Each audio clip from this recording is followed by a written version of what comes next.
In the last lesson, we saw how Christ wanted to save souls using the institution, His church. So He gathered apostles and disciples and told them to go to all nations to baptize. But the next two instructions were the most important: to teach them all my commandments and how to do them.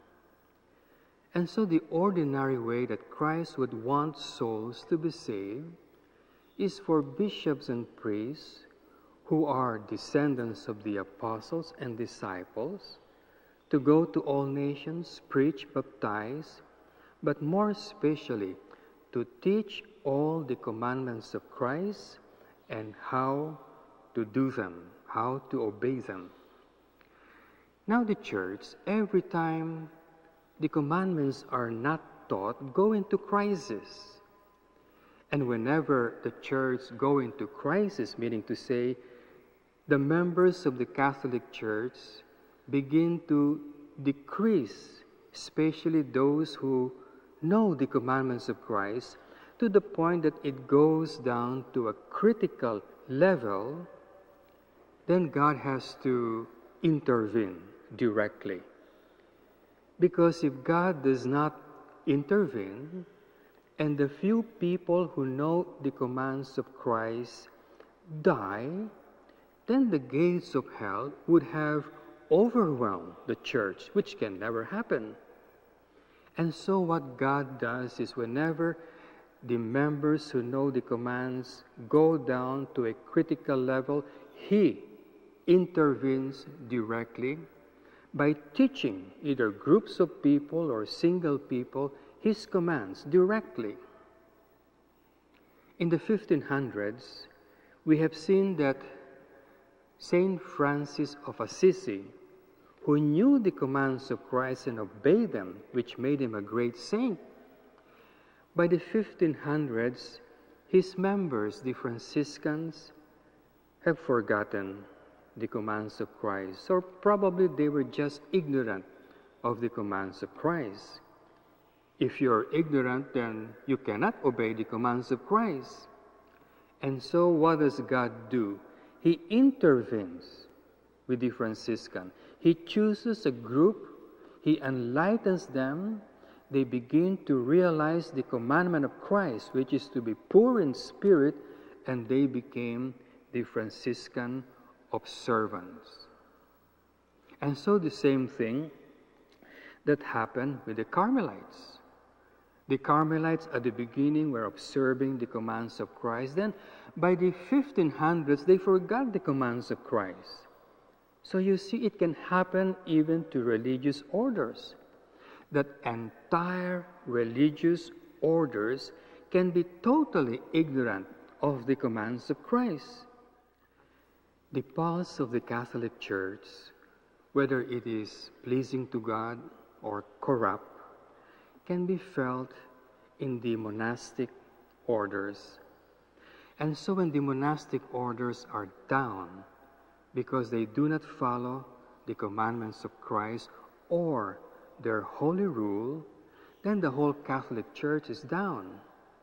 If the whole Catholic Church is down, the diocesan priests are down, the laymen are down, the family are all spiritually down.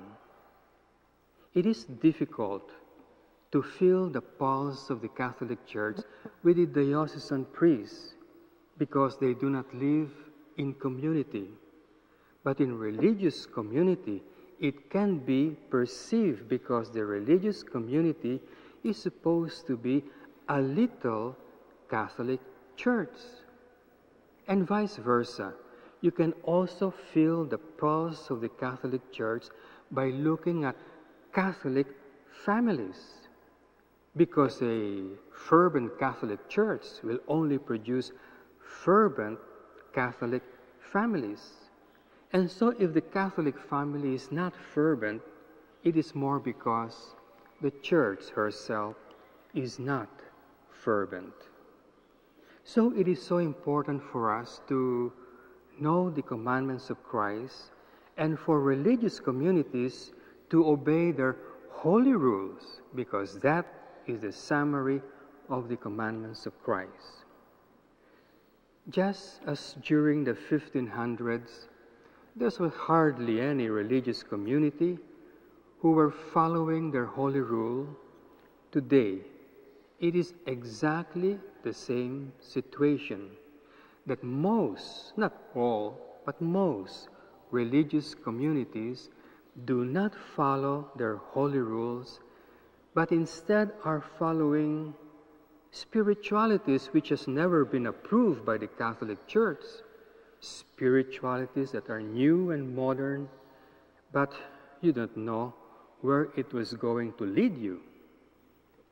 We saw the Franciscans last lesson.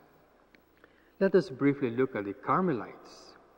The Carmelites had always been a very austere religious order, the women especially, and they were always following the commandments of Christ, especially the command of Christ to withdraw from the world, to be poor in spirit. That was the command of the Franciscans. For the Carmelites, withdrawing from the world is Christ's command that they were foremost observing, because they know that Christ said, friendship with the world is enmity with Christ. And so they did not want to be friendly with the world, and so they retreated from the world. And during the time, it seems that they also had been engulfed by the world, because the rich people, the donors of the Carmelites, would ask the privilege of attending retreats 1, 2 days, 1 week inside the convent, and that polluted the convent of the Carmelites. Imagine you are there in silence, solitude, and prayer, and all these royalties walking around with their retinue. Why? The world went in. They tried to leave the world, but they allowed the world to come in. And suddenly, God intervenes and raised Saint Teresa of Avila. Now, where did Saint Teresa of Avila learn the commandments of Christ? From the fathers of the church. There was one book written by the fathers of the church that she loved tremendously, and this book is entitled Morals. In the case of the Franciscan observant, it is also the same. They studied the writings of their fathers, St. Francis, St. Bonaventure, and so on. And true to the style of the enemy, the devil, Saint Teresa of Avila was greatly persecuted. Imagine when she became the superior of one convent and she wanted them to return to the commandments of Christ, the nuns went on strike.